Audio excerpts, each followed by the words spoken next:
Hello, everyone. Welcome back to the Topos Institute Colloquium. Today, we're very happy to have Dario Stein telling us about random variables, independent structures, and Dagger categories of relations. So please, Dario, whenever you're ready. Yeah, hello everyone. It's great to be here. I'm gonna be talking about a little story that has emerged in the last year, I would say, and it really started with some ideas of Alex Simpson from 2017 or so on that I will share in the beginning of this, which is a really nice way to capture what random variables are formally and how this gets used. And then I took a different categorical look at it, and then with some co-authors, so Chris Hoenen, Matthew DiMelio, and Paolo Perrone, we had yet another perspective on this. So now we have already three kind of perspectives on this structure that are all very nice and complement each other. And I want to give a little tour through these structures. My talk will have three sections that are like relatively well structured, so I can share the outline here. So in section one, I will recap these thoughts that Alex Simpson had on how to understand random variables.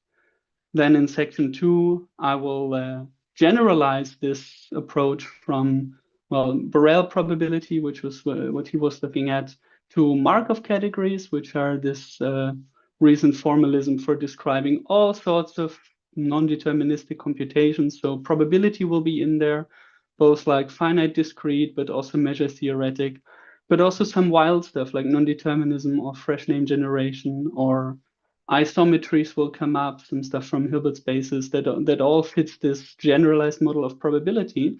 And we can talk about random variables in this setup.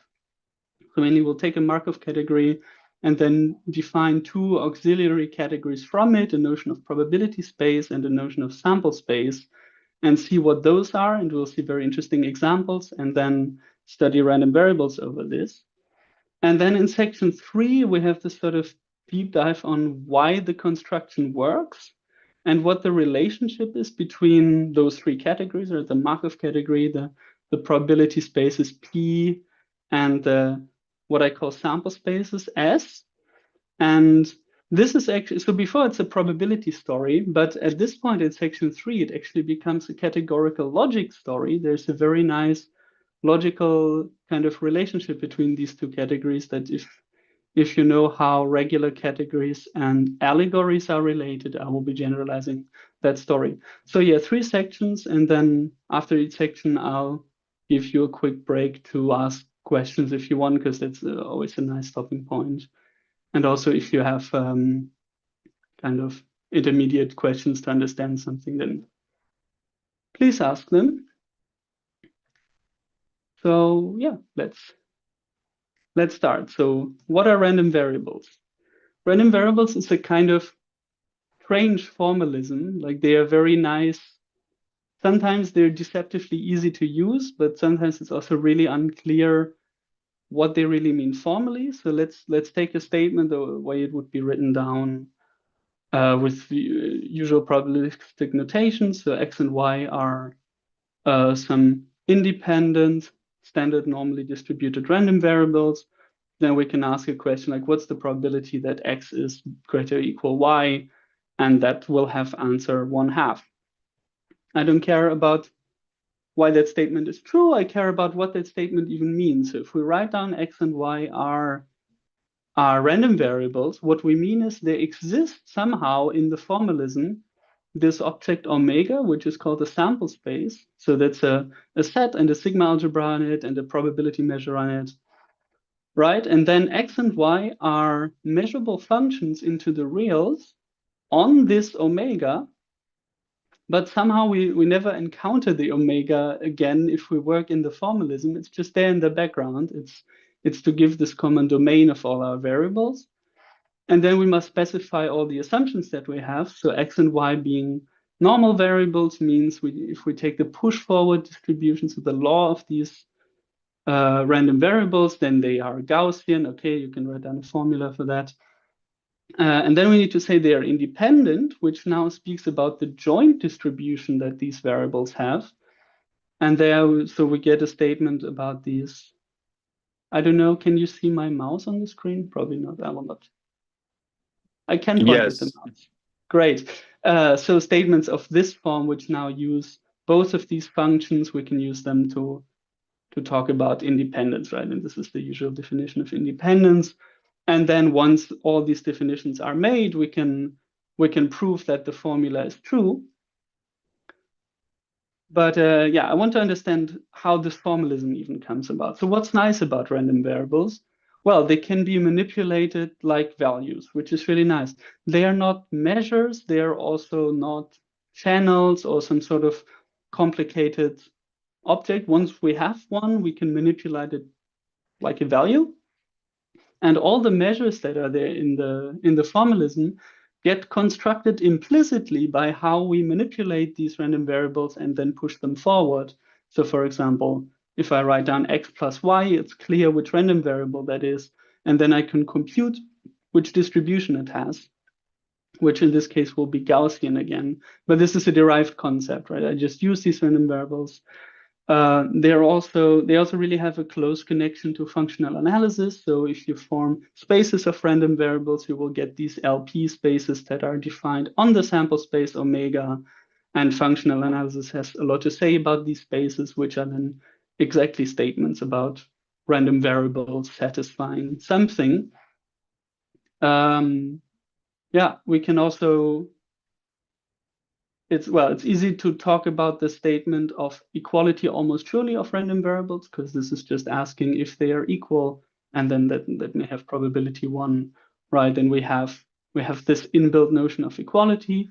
Also, conditional expectations are nice with random variables, because conditional expectations of a random variable is again a random variable. It's not a measure or something, it is really another variable. And what's nice is that this omega, okay, it exists, but we don't really need to care about it. It exists somewhere in the background. Now let's see the downsides of doing this. Well, the same thing that's an advantage is also a bit awkward, right? Because there is this omega, but yeah, what is it really? What's its formal status? Also, if you've ever read kind of actual statistics literature, it's sometimes really confusing what the types of all these operations involving random variables are. So if I write down something like the expectation of x minus the expectation, okay, what is this? The expectation of x is actually not a random variable, it's just a number, but then I subtract a number from a random variable, so this is a random variable again, whereas the outer expectation makes this a number again. So it's somehow, we can use everything, we can write expectations around everything, but it's not really type safe. And then you can figure out, is this a random variable? No, but is this a random variable? Yes, because it depends on y, which is a random variable. So there are some really strange things in the notation. Also, if we want to construct explicit distributions, this is awkward to do. If we want to talk about equality in distribution of two random variables, this isn't really in the formalism, then suddenly we do need to talk about measures. And conditional distributions are not random variables, they are distributions. So there's kind of these two sides where the random variable formalism has some advantages. And then there are other formalisms like talking about channels or probability monads or so on that are better at other things. And we understand those quite well, but what we didn't understand is how to really make precise what the random variable formalism says. So what is the formal status of this sample space? And there's a nice, I think, blog post by Terry Tao where he complains about this, essentially, that we use sample spaces and we do stuff like kind of silently extend sample spaces. So if we set up everything, we have 5 random variables that we're interested in, and then suddenly we allocate a new random variable, where does that randomness come from? It's not actually in the sample space, it's in some bigger sample space that we allocate where this variable lives. And then we extend everything to the bigger sample space. And the sort of promise of the formalism is that this is all consistent. So we can extend sample spaces whenever we need and we never notice it. But this isn't formal because it's not even stated formally. So then Tao worked on making this formal in some sense. And on top of all of this development, and Alex Simpson gave a very nice story on how to make it formal. But let's formulate maybe what we're looking for. So we want to find a type setting where we can talk about random variables. Random variables are built into this. We don't need to track measurability or sample spaces. We do have standard Borel spaces, so all kind of normally interesting probability. And then we want to be typed. So if we have some object X, we want to have another object of random variables taking values in X. So random variables taking values in the reals or whatever. This is what we want to talk about. And then this should support higher order logic and some sort of operations. So here's some stuff that we would want, right? If whenever we have a function from X to Y, I want to be able to push forward a random variable on X to a random variable of Y. I want to have a law like this that says random variables is Cartesian, because indeed, if I have a random variable of a pair type, this should be the same as just two random variables, one for each component. This is what makes them so nice to use. Then we should have a function which, given the random variable, computes its law. That's an element here in the theory monad, in the set of all probability distributions. We want to have a predicate that talks about independence. We want to have a predicate that talks about this random variable has distribution, this distribution, right? It's normally distributed or whatever. We want to be able to take expectations, conditional expectations, and then some existence results. Like whenever you have a random variable and a prescribed distribution, you can allocate a new random variable which has that distribution and it's independent from whatever else you have. So Alex Simpson already had a talk, I think here at Topos, where he goes over these kind of logical considerations for random variables very nicely. Well, and what I can say is that we have an answer to this. So we can find this type setting, and this is what he defined with a certain topos, that's even a Boolean topos called probability sheaves, where we'll have all these things. So we have sample spaces baked in, and then random variables will be an object. How do we do this? So we define the following category: standard Borel probability spaces. Actually, I'll call them sample spaces. So these omegas here will be the objects of our category. And then a morphism between sample spaces. It's a bit complicated. It's basically just a measure preserving function, but we need to make sure that functions that are almost surely equal will be identified. So it's an equivalence class of P almost sure equality class of functions which push forward the measure from one space to the other. What are examples of this function? So here's two examples, and they're really prototypical. In a way, they all look like this. If we have some bigger space, like a product, then a projection will be a function of this type. Right here we have some joint distribution X and Y. That doesn't need to be independent, but we just project out one of the components. So this will be one of these morphisms of sample spaces. Or if we have a sub-sigma algebra, so we have some coarser sigma algebra, E and F, then we'll get one of these morphisms here in the opposite direction. And the opposite direction is important because we really think of these maps as projections. So as a larger thing sitting on top of a smaller thing. So when we think about extending, or when we think about interacting with these maps, we think of this extension operation that Tao talked about. So to pull a thing from a smaller probability space to a larger one. So unsurprisingly, we'll be looking at pre-sheaves over these kinds of sample spaces. That's exactly the construction we do in logic when we want to have things vary over time or space topologies, right? Here we vary over the category of sample spaces that was defined as it just was. And then if we have such a pre-sheaf, we'll call it a probability pre-sheaf, and it has some element over a sample space, and we have one of these projection maps, which I'll think of an extension, right? Then we can form here the functorial action and pull that back to a larger sample space. So that's what probability pre-sheaves do. And then the most important probability pre-sheaf is the pre-sheaf of random variables taking values in V. And how do we define that? Well, given a sample space omega, we look at all the measurable functions from that omega into V. And again, we quotient by almost sure equality, so that equality of random variables is really equality almost surely. And the extension action is just composition. So that's nice if we have a way of going from omega to V, and then we have a way of projecting this from a larger sample space we compose. And now we've pulled back all the variables to the larger sample space. And then what Simpson shows is that this RV functor is an embedding from standard Borel spaces into probability pre-sheaves. So we can post-compose with measurable functions, and we have all the desirable properties that were on the slide before. So we can compute the law of a random variable, which is again just a push forward. And what's important, so in this formalism, by construction, everything is equivariant under extension. So this kind of promise that whatever we do in the formalism will not break if we extend sample spaces, this is built in here.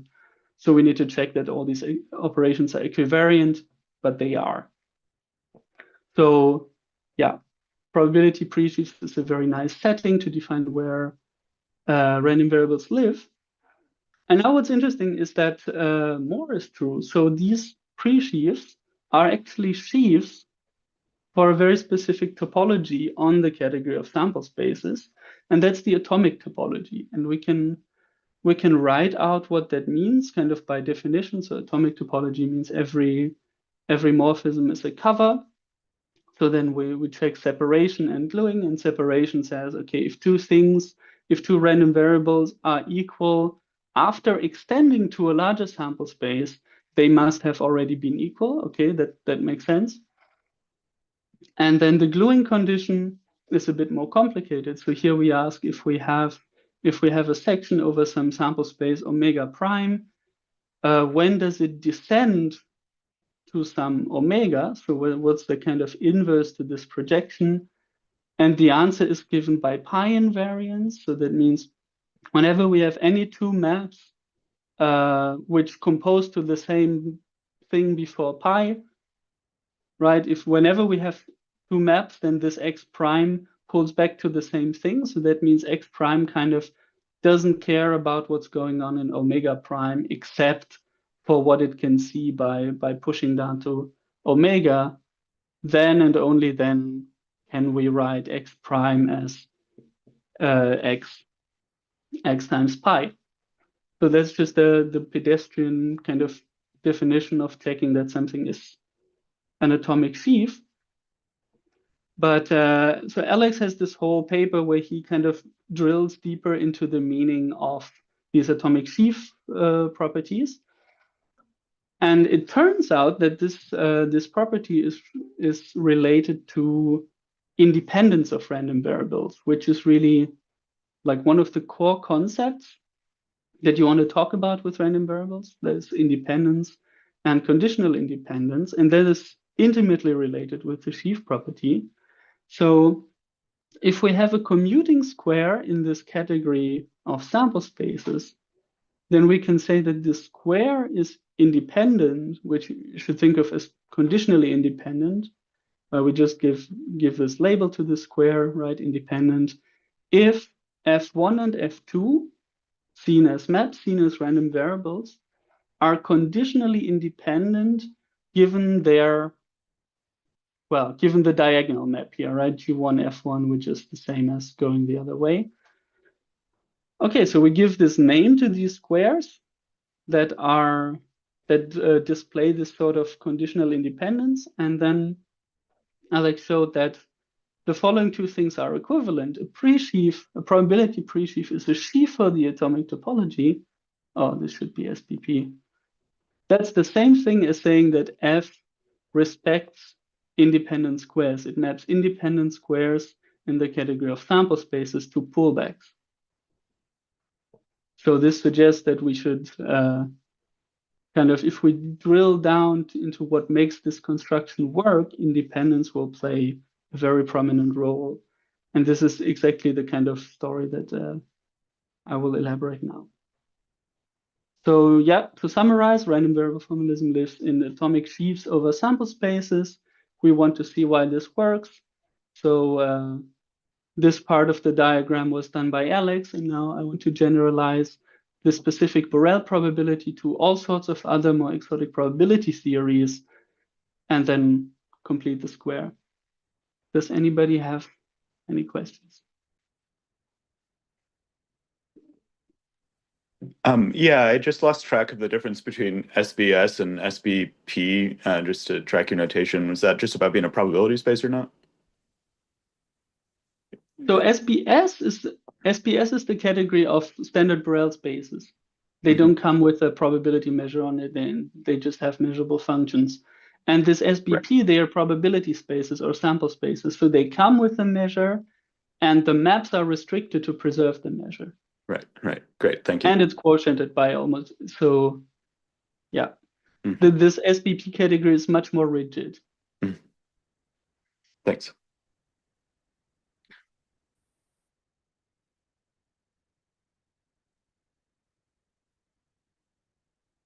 Good, then I shall continue. So a Markov category is a very nice kind of lightweight framework to axiomatize categories with some sort of stochastic map in it. So it's a symmetric monoidal category where every object is equipped with the structure of a commutative comonoid. So we have copy maps and delete maps. And we insist that deletion is natural. So if we do any sort of computation and then discard the result, then we might as well discard the input. So that's one feature of probability. But importantly, the copy map is not natural, because if I do a thing twice, a stochastic process, then this is not the same as doing it once and copying the result. And we call things deterministic if and only if they preserve the copy maps, if they are comonoid homomorphisms. Yeah, and that's it. So whenever we have this sort of structure in a symmetric monoidal category, we can pretend we're doing probability theory and apply probabilistic terminology to it. So I'll have a set of like 5 examples that show a bit of variation and that I will keep coming back to in this talk. So the most famous one is indeed, you just take your favorite model of probability, for example, discrete probability, where you take finite sets and stochastic matrices. And yeah, this is the same thing as a Kleisler arrow for the finite distribution monad, if you like, probability monads. So that is a Markov category. And indeed, all Kleisler categories of commutative and affine monads are Markov categories.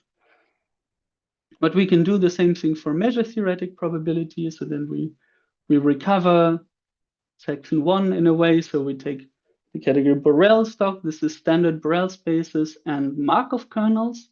So Markov kernel is a parameterized measure, or if you want a Kleisler map into the Giry monad. We can take subcategories of this, which are sometimes easier to describe without any measure theory.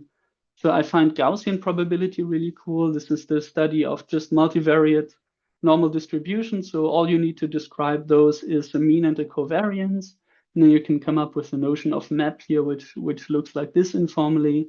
So it's a matrix. It's a linear map plus Gaussian noise. But yeah, that makes it already a Markov category, right? So these things are non-deterministic because I can track how the noise kind of combines. It can combine independently, or it can be copied, and those things are not the same. I also have non-determinism as an example. So I can take a set X and then a left total relation, which is the same as a Kleisli map into non-empty power sets. So there, your function certainly, like, it doesn't have to give exactly one output. It can give many outputs, but it has to give at least one. Otherwise, it wouldn't be a Markov category because deletion wouldn't be natural if you could let the whole process fail. So it's important that this is the non-empty power set. But then we have a Markov category for nondeterminism. And here, if you're a computer scientist and you care about fresh name generation, you can get a very interesting model.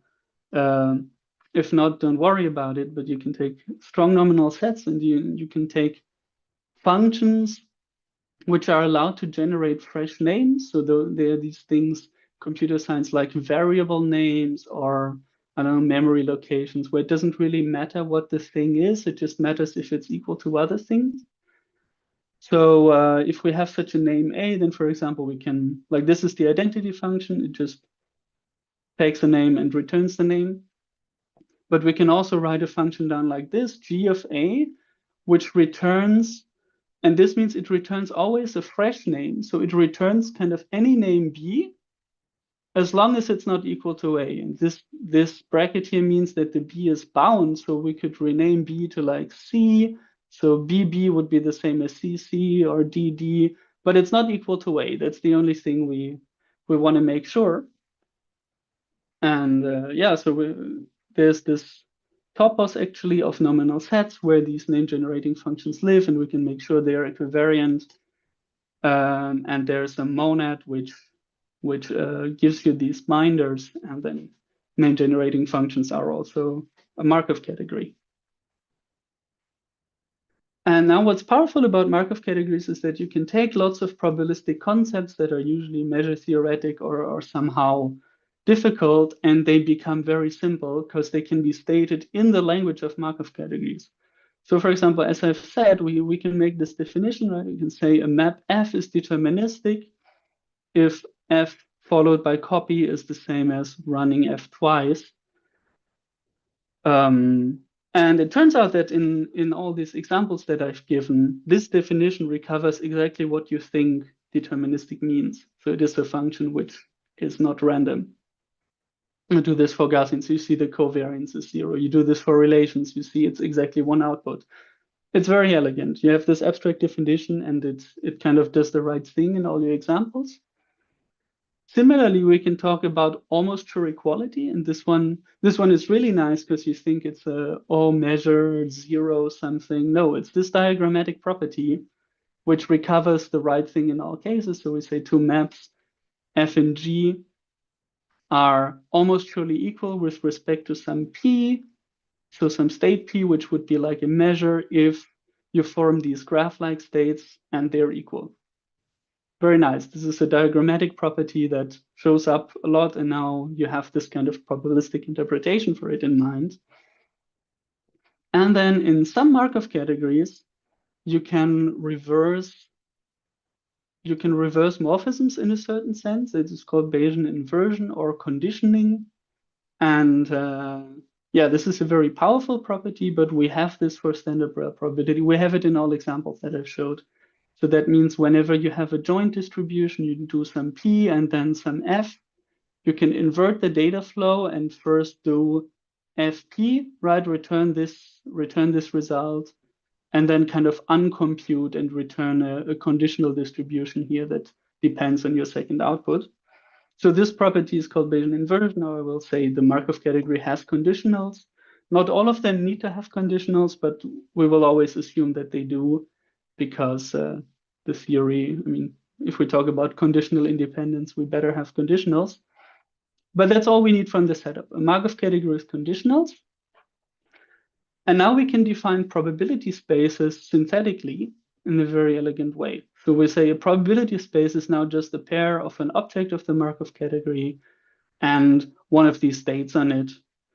And what a morphism of probability spaces should be. Oh yeah, so we make two slight distinctions.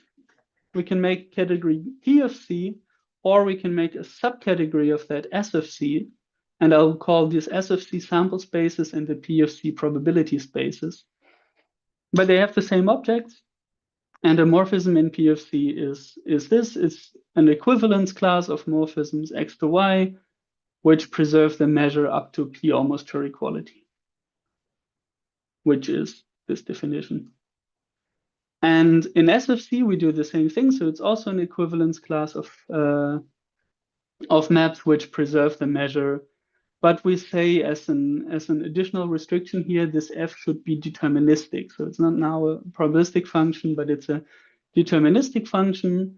But then we need to be careful because this is an equivalence class here. So we need to tweak it a bit and say F is P almost surely deterministic, which is this equation. So instead of just having determinism like this, kind of absolutely, we relativize it and plug a P under here.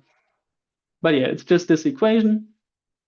And one can check that both of these definitions define categories.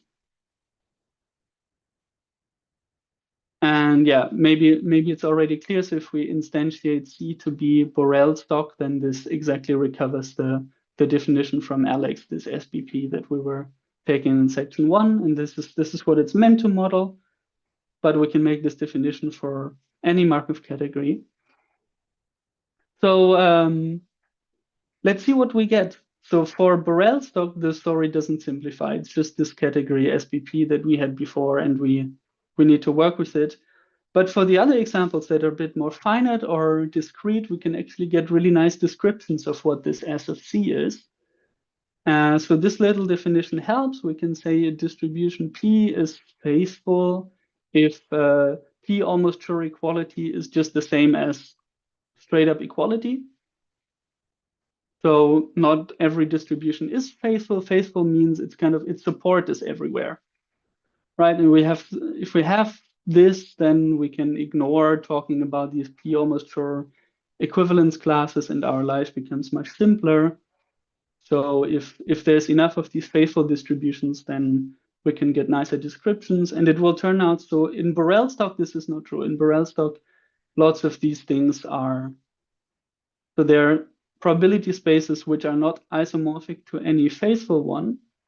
But in the other examples, we can see that actually every probability space is isomorphic in S of C and in P of C. But well, this is a subcategory. So it's actually more difficult to be isomorphic in this. But they are isomorphic in both categories to a faithful sample space, where essentially we restrict a state to its support. And there's a definition for what a support is. I don't need to go over it. Yeah, but by kind of restricting all these states to their support, we can see that the restriction is an isomorphism in these categories. So we can, let's say, the subcategory of faithful sample spaces sitting inside of all sample spaces is part of an equivalence because everything is isomorphic to one of these faithful things. So we just need to study what those are. And that is actually fairly concrete. So for Finstock, we can see that a sample space on X with a P is faithful if P of X, if the probability distribution is actually greater than 0 at every point. Right? Because that means the support is everywhere. And then we describe what is the map between these sample spaces, and one can show this is the same as giving a coupling, a joint distribution which marginalizes to both things. And now when is such a coupling deterministic? It's deterministic if it comes from a function which goes from xp to yq, which preserves the measure. So because it's faithful, this means this function must be automatically surjective, and it satisfies this property. So this is fairly concrete.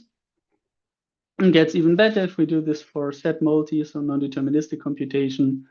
Then a sample space is faithful if, well, it's a set equipped with a relation, and the relation needs to be everything. So we can forget about the relation. An object is just a set, and then a morphism is a relation which is surjective, so it's bitotal.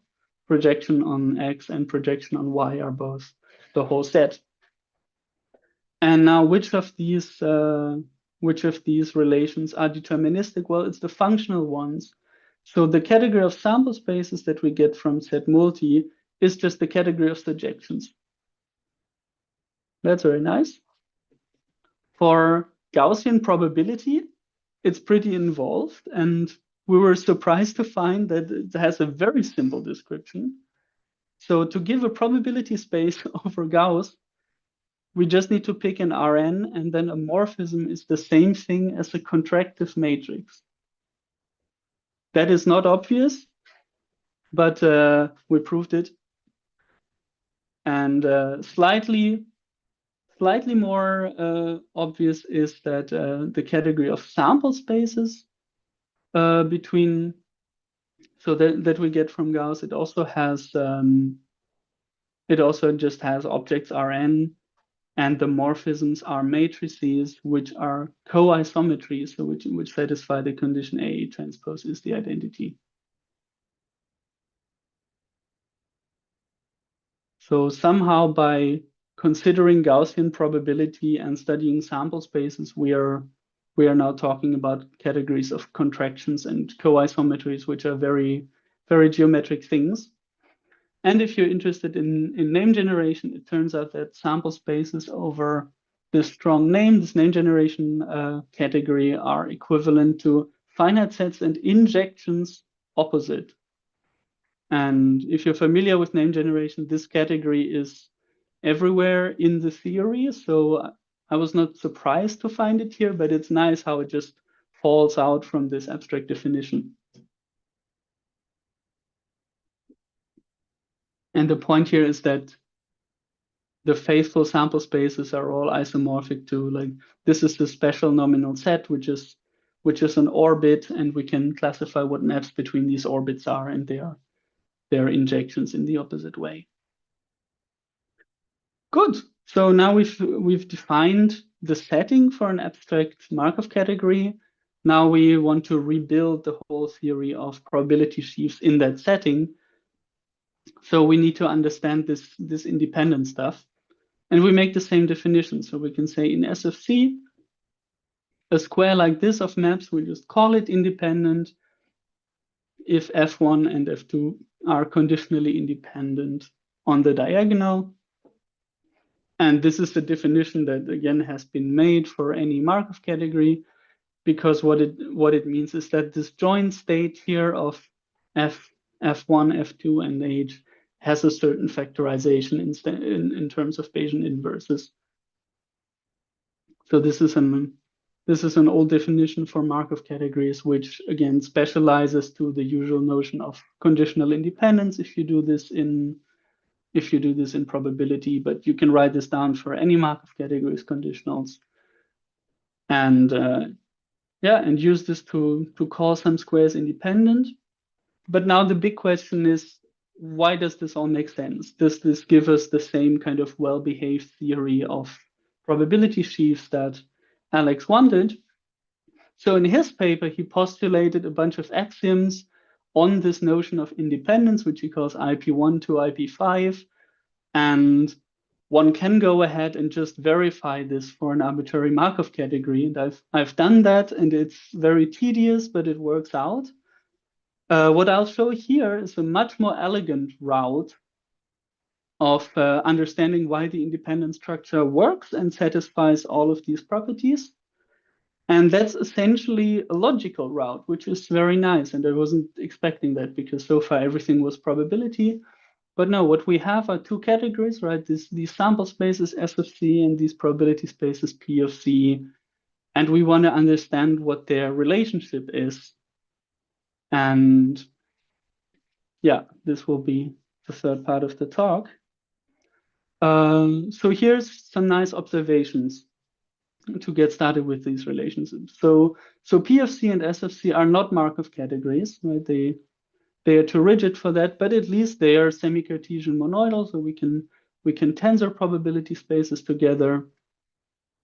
And P of C is actually a Dagger category, and that's very important structure. And the Dagger is given by Bayesian inversion, so by the conditioning operation, if you want, right? If we have measure preserving map, any map here F from xb to yq, then we can take its dagger, its Bayesian inverse. And Bayesian inverses are not unique, but we do just enough quotienting under this almost sure equality that this becomes functorial, and it's very nice. So P of C is the setting where Bayesian inversion becomes a functor, and it's then a dagger structure on this category P of C. S of C, the subcategory of maps that are deterministic inside of P of C, that's not a dagger category, but we can show that a map F is in the subcategory, so it's almost surely deterministic, if and only if it satisfies this identity. F after F dagger is the identity.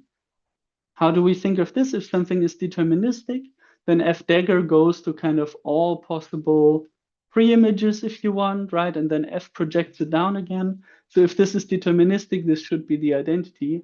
But if F is non-deterministic, you're not guaranteed to always hit the right image. So yeah, maybe this is intuitive, right? But the co-isometries in this dagger category P of C are exactly the deterministic map. So S of C is the subcategory of co-isometries of P of C. So this is nice. So now we can ask if P has a dagger structure that is somehow nice enough, maybe we can show that the co-isometries in P have some nice structure, just completely abstractly, just talking about dagger structure and ignoring all the Markov business. And that gives a much more elegant route to showing why these axioms work. And yeah, this is what I'll do in part 3. Are there any questions so far? Yeah, would it be getting ahead of you to ask what exactly you get out of verifying the axioms? You get this notion of sheaf on probability sheaf such that the sheaves are exactly the things that send independent squares to pullback squares, like we had in the Borel case? Yeah. There's right. 2 papers that essentially develop a theory of probability sheaves given an independent structure satisfying these axioms. Great. Okay, thanks. So for those, lots of theory had been developed, just kind of verified by hand. There was not this background with Markov categories. Now we want to see that for any Markov category, you get these axioms for free, but we'll do that by talking just about the dagger. Cool. Good. So in this part, there's a very strong analogy with the classical story in categorical logic, which you might know, between, let's say, locally regular categories and tabular allegories. I'll be recapping this very quickly, how it goes. And then we do an analog here for our setting, which will be a certain class of independence categories, right? S of C, corresponding to a certain class of dagger categories. And then there's adjectives, which I will explain what they mean. Okay, so if we start with let's just say regular category C, then we can talk about its category of relations. And that has the same objects as C, but morphisms are now spans, and they need to be jointly monic spans, right? Otherwise, we don't have a relation. We have just a span, a jointly monic span up to equivalence of spans. And these things composed by pullback. And then we need to take the image factorization to push this down to a relation again. So very standard construction. And then if C is regular or locally regular, this assures that this is a well-defined thing to do. So the question is kind of, if we have one of these categories here of relations, how do we recognize them and can we recover C from them? And the answer for this is allegories. So these categories rel-C that we get, they are always dagger categories, because if we have a span here of maps, we can just turn the span around and then we have its dagger, its relational converse. And we need to put some structure on such a dagger category to make it an allegory. And then if we have that structure, we can recover the C. Good, and what is that structure? So in an allegory, it's a poset enrichment. So we don't just remember what relations are, how to dagger them. We also need to remember inclusion of relations. So we say this is a poset enriched category, and then it actually needs to be enriched in lattices and satisfy modular law.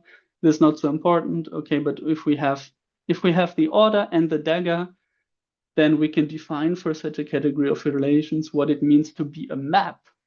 And a map, well, this should be, when is a relation a function, right? It needs to be left, total, and subfunctional.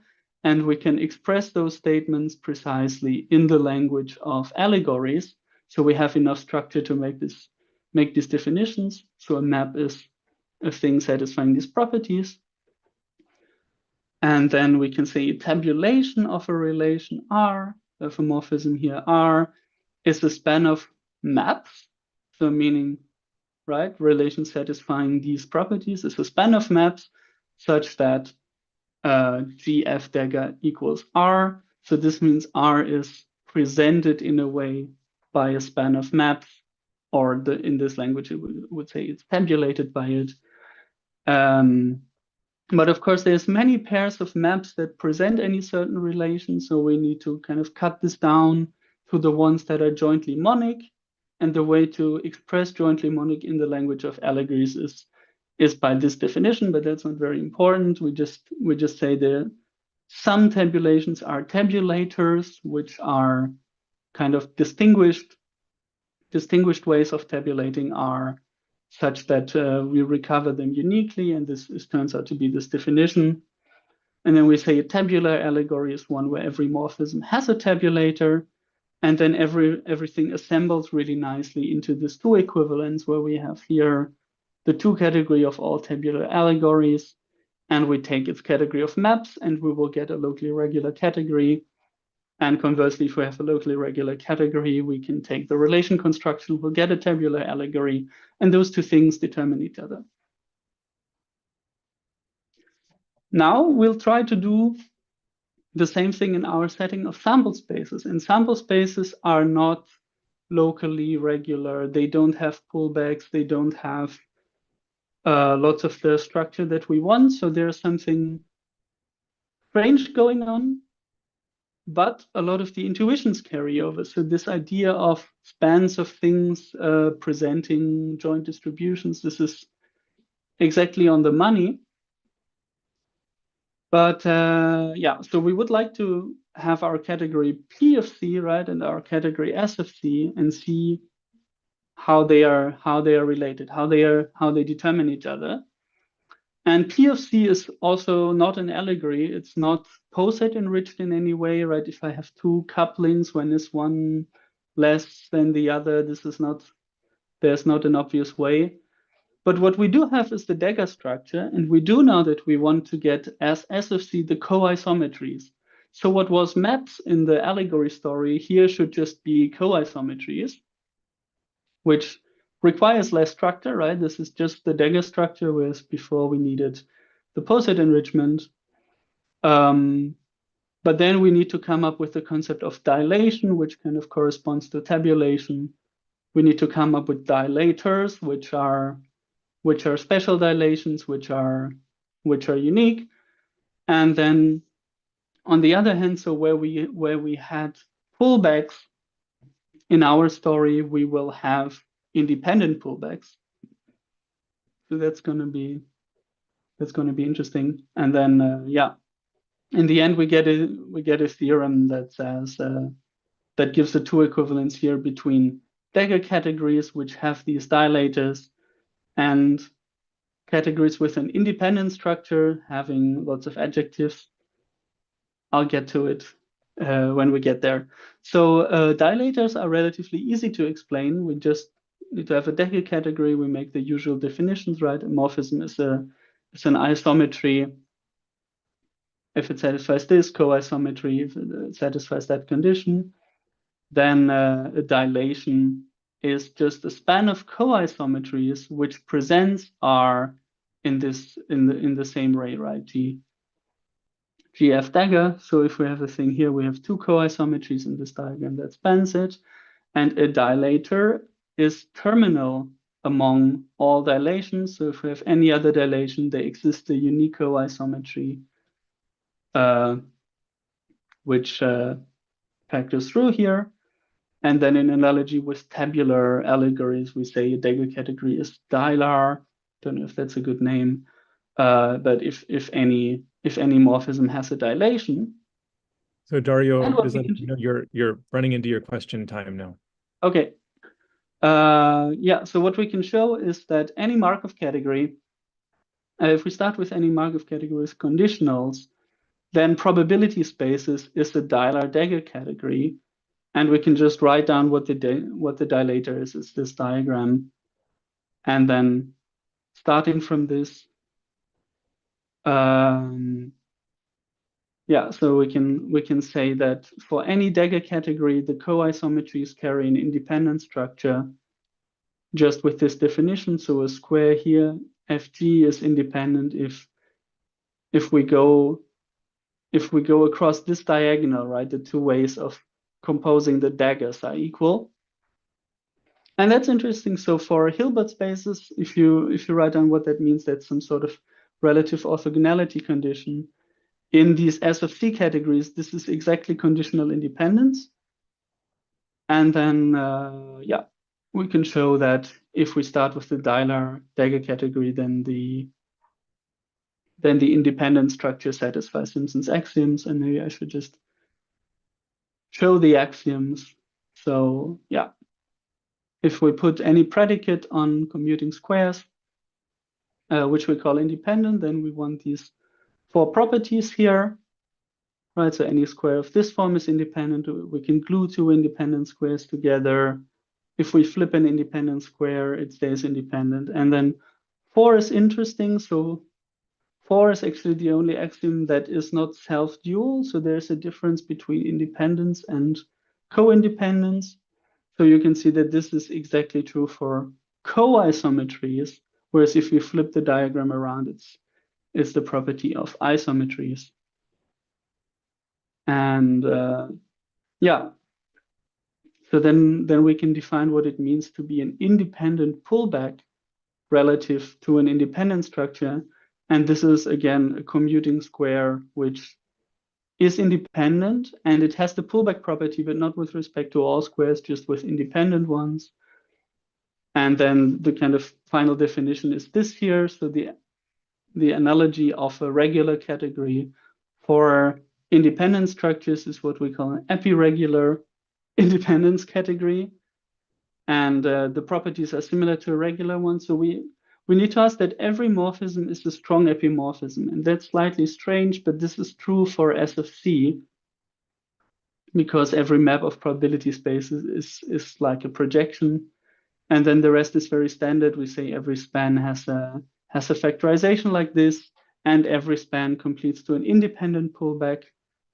And yeah, we can show that those two things interdetermine each other. So if we start with dilators, then we get independent pullbacks, and the other way around. If we start with independent pullbacks, then we can define a category of relations that composes pi independent pullback, and this will have dilators.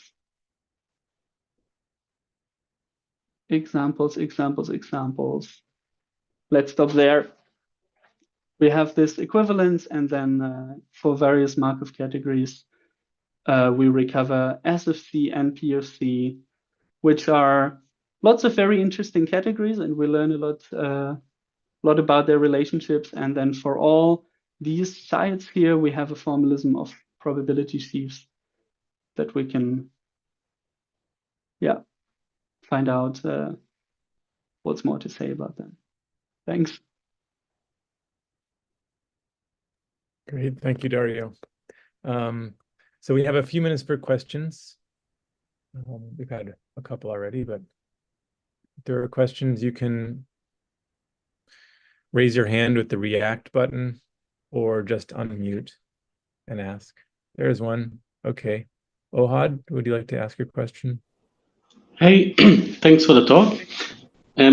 So maybe you can tell me a bit more about the nominal sets example, because there the independent structure on strong nominal sets come from a more primitive one, right, on injections. And the nominal sets themselves come from this independence preservation condition, right? Yeah. So does this kind of analogy extend to the other example somehow? Can you find a more primitive value category, an independent structure over it? Oh, interesting. This I don't know. What is interesting is that for nominal sets, you really kind of come full circle. So for nominal set, so you start with nominal sets, you take probability sheaves, and what you recover is exactly nominal sets again. And there's even a monad on this. So yeah, so the inclusion from S into P induces an adjunction between these pre-sheaf categories here, so you can form the monad. And it turns out that this monad is commutative and affine, and is exactly the monad you use in nominal sets. So you get a Markov category on probability sheaves into which C embeds. And for nominal sets, this is an equivalence. And for the other things, it's not, or we don't know yet, but indeed. So what I'm very interested in, for example, is to consider isometries as a kind of geometric analogy of the injections of nominal sets. So this is a linear algebraic analog of nominal sets, but then Gaussian probability lives in this. This is very exciting.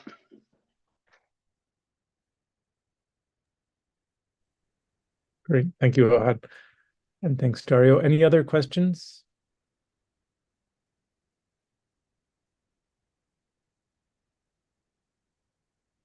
Well, I slightly regret making you rush, Dario, but I appreciate the talk. So thanks again.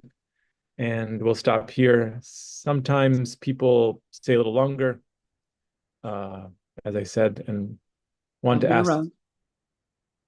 ask questions outside the streaming. So if there are any questions like that, people can unmute and just have a free-for-all and